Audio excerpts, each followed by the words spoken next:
Ang mga aralin sa video na ito ay una, talasalitaan, kahulugan ng mga piling salita na ginamit sa kabanata.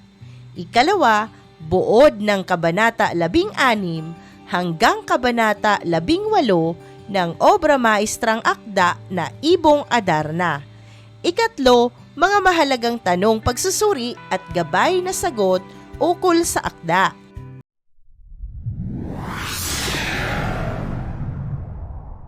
Dumako na tayo sa unang bahagi ng video na ito. Alamin natin ang kahulugan ng mga piling salita na ginamit sa akda dito sa ating talasalitaan. Unang bilang, naglakbay, bumiyahe, pumunta, tumungo. Ikalawa, napamulagat, nagulat, di makapaniwala. Ikatlo, tumambad, bumungad, nagpakita, lumitaw. Ikaapat, binalaan, pinaalalahanan. Ikalima, serpiente, ahas, mahiwagang hayop sa ilalim ng balon sa akdang Ibong Adarna. Ikaanim, winika, sinabi, binigkas. Ikapito, tumanggi, hindi pumayag, umayaw, hindi tinanggap. Ikawalo, kapalaran, hindi maiiwasang takbo ng buhay o tadhana. Ikasyam, lunas, gamot, solusyon.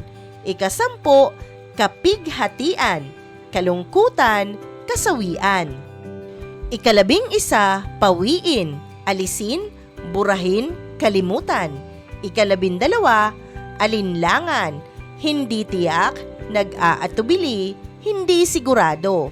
Ikalabing tatlo, pagtiyak, sinigurado, patunay, pagpapatotoo. Ikalabing apat, mapaslang, kitilin, patayin. Ikalabing lima, pagliyag, pagmamahal, pag-aalaga, pagsinta. Ikalabing anim, nauukol, nararapat o sa iyo. Ikalabing pito, nangusap, nakikipag-usap, nagsusumamo.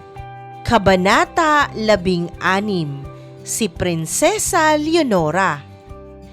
Si Don Juan ay naglakbay at tinungo ang kinaroroonan ni Leonora.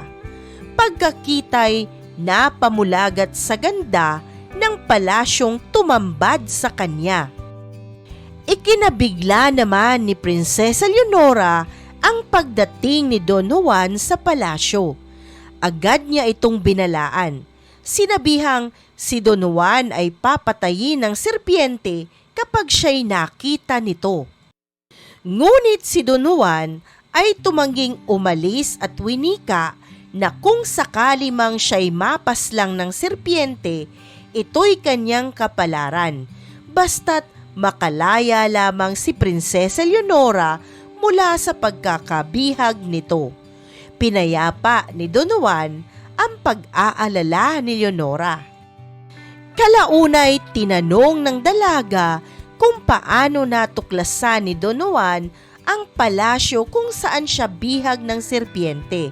Sumagot si Don Juan na ang balon ay kanyang napanaginipan at nagturo na narito daw ang lunas sa kanyang kapighatian at iyon nga ay si Leonora na kanyang sinisinta. Si Don Juan ay nagwika na pawiin ni Leonora ang pag-aalinlangan sapagkat para kay Don Juan, ang kanyang pag-ibig ay nauukol lamang sa kanya. Patuloy na nangusap ang prinsipe kay Leonora. Ang pag-oo nito sa kanyang pagliyag ay pagtiyak na silang dalawa ay para sa isa't isa lamang. Kabanata 17, si Don Juan at ang serpiente. Sa ilang sandali pa'y dumadagungdong na paparating ang serpienteng may bihag kay Leonora. Kakilakilabot ang laki at itsura nito. Si Don Juan at ang serpiente ay naglaban. Bagamat mas maliit, si Don Juan ay maliksi at mabilis sa labanang naganap. Iwinasiwas ni Don Juan ng maigi ang kanyang sandata. Isa-isang napugot ang ulo ng serpiente na kalaunay nakabulagtang walang buhay. Matapos ang labanan at akmang maglalakbay na silang lahat, biglang naalala ni Leonora na siya pala ay may naiwang diamanting singsing na pamana pa sa kanya ng kanyang ina. Naiwan niya itong nakapatong sa lamesa. Sa narinig ng butihing prinsipe, ito ay nagwika, "Kung gayon, kayo'y maghintay at ako ang bababa." Humayo si Don Juan, inihanda ang sarili, pababa muli sa balon. Ngunit pagkababa niya sa balon, ang taksil na si Don Pedro ay pinutol ang lubid na nakatali kay Don Juan. Kabanata 18, Ikalawang Panaginip ng Hari. Samantala, sa palasyo, habang namamahinga si Haring Fernando ng tanghaling yaon, nakatulog siya at muling nanaginip. Sa kanyang panaginip, si Don Juan ay tila nasa isang liblib na kagubatan. Nakatali ang mga kamay sa likod, sinisipa at tinatadyakan, tinampal na makailang ulit. Sa huli, nakita niyang ang bunso niya'y itinulak sa bangin, lumagapak sa lupa at iyon ang ikinasawi. Nagising si Haring Fernando mula sa kanyang pagtulog. Alalang-alala sa bunsong anak na si Don Juan, balisa at hindi mapakali. Binalot ng kalungkutan muli ang hari.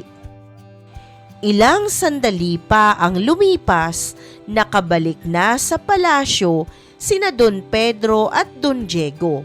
Kwinento nila sa kanilang ama na hindi nila natagpuan ang kapatid na si Don Juan.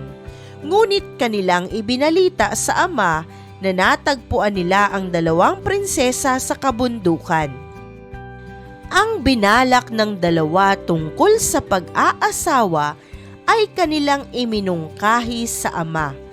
Pinangunahan ni Don Pedro ang pagsasabi na si Leonora ay nais niyang maging asawa at si Don Diego naman ay nararapat na ipakasal at maging asawa si Doña Juana. Ngunit tumanggi si Leonora sa narinig mula kay Don Pedro.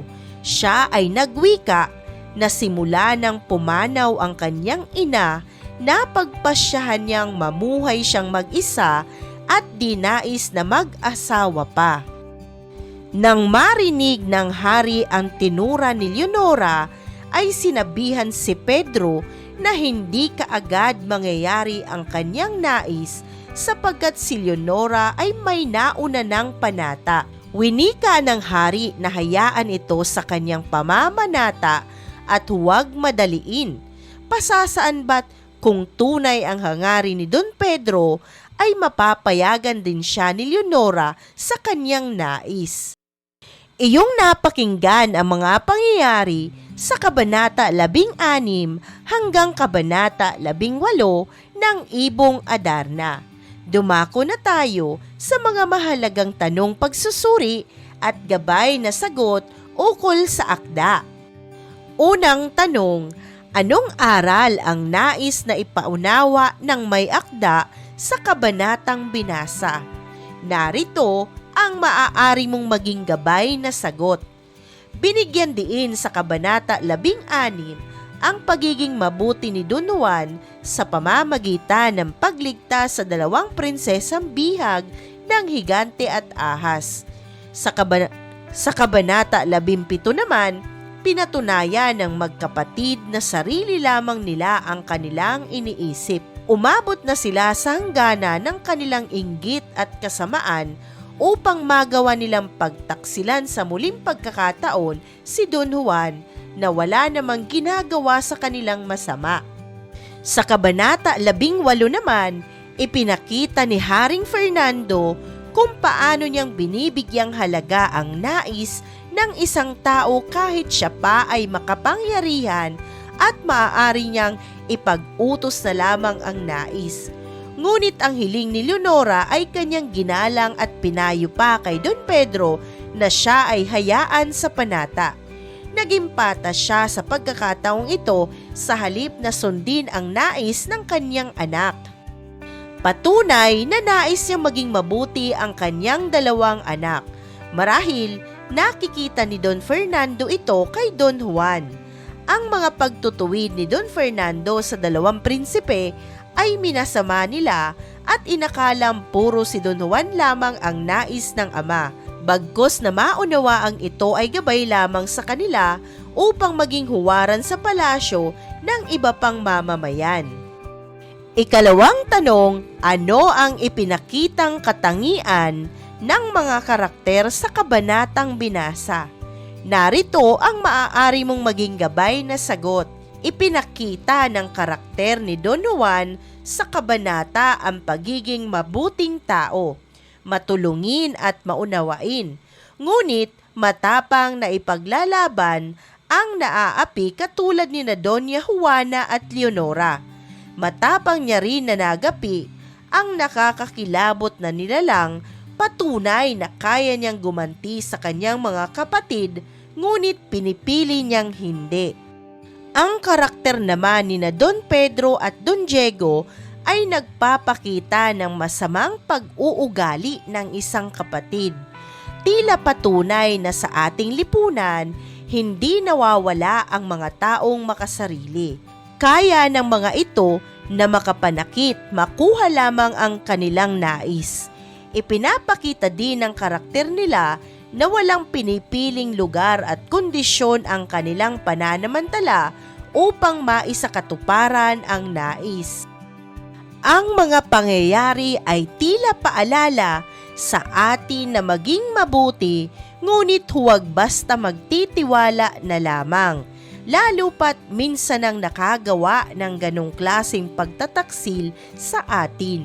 Maging maingat tayo at huwag na hayaan lamang ang mga gawang nagdudulot ng kapahamakan sa kapwa kahit kapatid pa ito.